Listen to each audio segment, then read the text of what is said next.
Hello everybody out there, I'm Chris and welcome back to another comic book review. And guys, this book came out a couple of weeks ago, but you guys know how much of a fan of the Teenage Mutant Ninja Turtles I am. This is the new miniseries.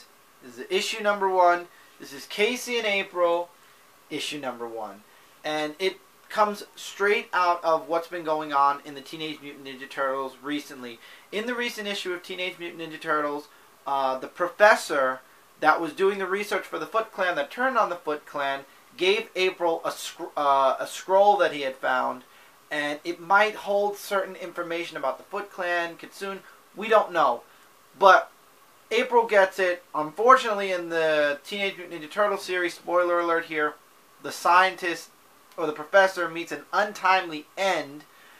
But now, that's where this series takes off. Casey and April leave the guys in New York and travel to California to try to find information to bring back to the Turtles and maybe to finish off whatever's going on with the Foot Clan. The one thing I noticed in this book from the beginning was Casey's personality. In the Turtle book, he has a very open, out there personality. He's really great, fun, crazy. In this book, it feels like all of that emotion just sucked out of him completely, and he's got more of a whatever personality that could have something to do with the person that showed up at the end of the issue. We'll get to that in a moment. But it felt out of character for some reason for me. I don't know. Maybe something happens in the next issue of the Turtles that there's a reason for that. But this book really talked a lot about, or showed us, the differences between April and Casey, where April, her family took her on a trip to the Grand Canyon. She took a notebook, and then at night she was writing down all the celestial stars that she was finding, all the star she was making like a whole star chart.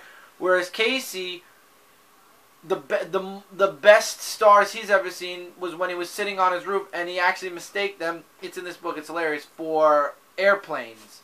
So it shows that they're from different worlds and how they kind of found each other anyway. And there's a scene where they go to a a restaurant or a rest stop. Things don't go so well there, and you see there's a little bit of tension between Casey and April as the book moves forward. And then something happens with this old man, and they get a little fender bender, but the old man's truck doesn't start. So Casey and April kind of split up. April stays and helps the old man, while Casey goes off to research the scroll. And long story short, in the end we find out, first of all, the artwork in this book is pretty nice. It's not amazing, but it's really good. It really fits the book nicely. But we find out that, and this is why I think Casey and April might be going through something, Rat King's involved. And for those of you that know, the last time Rat King showed up in the Teenage Mutant Ninja Turtles, he delved into Splinter and Leonardo's mind and made them do and say things that they normally wouldn't. So, is Rat King pulling the heartstrings of Casey and April?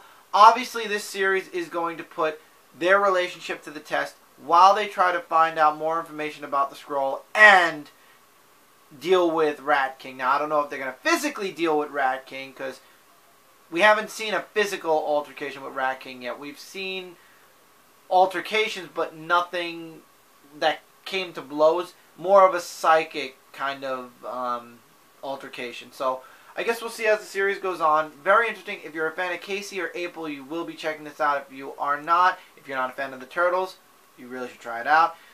If you're not, then you won't. This miniseries, for a setup, 4 out of 5 stars. Really nice stuff. The mischaracterization of Casey is the only reason why I take a star away, but that could all be explained as the series moves on. Really good stuff as always. A great continuation after the Mutanimals miniseries. Anyway guys, that's it for this review. Feel free to leave comments below about your thoughts about this book. And as always, don't forget to check out Comic Frontline, Zone 4 Podcast, and Frontline Gaming Zone. Together we are your #1 source for comic related news, reviews, and a whole bunch more. Stick around here. There's going to be a bunch more reviews as this week's books come out. It's actually Wednesday as I'm recording this, so there'll be lots of reviews coming your guys' way soon. And, yeah, so until then, take care, keep reading, keep collecting, and we'll see you guys, or I'll see you guys, in the next review.